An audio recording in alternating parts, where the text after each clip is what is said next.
Të gjithë importi që bot është nga Kesko dhe Keci që I keni privatizu ju. Kush ka pas akuzë të ngritun për privatizimin e Kecit? Të gjithë importi që bot është nga Kesko dhe Keci që I keni privatizu ju sa keni qenë në qeverisje. Pa vërtet?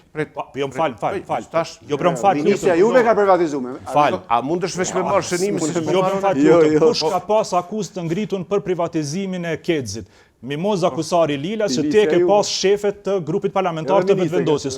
Dhe LDK në atë kohë ka qenë në opozit dhe ka kundështu këtë privatizim. Pra mos do me kështon. 30 sekunda, Armend, vazhdo. E para është, vendimi për privatizim është marrë në qeveri në vitin 2008, të gjithë nga LDK-ja për pos në ekipe Kelmendit që ka qenë ndjera, e ka kundështu, të gjithë e ka mbështet, edhe në kuvend LDK-ja ka mbështet. Po formën e privatizimit po flasim. Për privatizim. Procesi ka zgjatë, komisioni ka punu dhe në vitin 2013, po aty ka qenë Komisionin dhe LDK se për të kështë që ka bu privatizimin në fazën e fundit ka qenë Bedri Hamza, Mimoza Kusari. Ka qenë Bedri Hamza. Ka qenë Bedri Hamza. Cili Pytyne është ministri i LDK-s? Ka qenë Bedri Hamza. Ka qenë. E kam dokumentin jeta ta dërgoj. Në komision Bedri Hamza ka qenë me Mimoza Kusarin, Nenad Rashidin. A ta dërgoj dokumentin.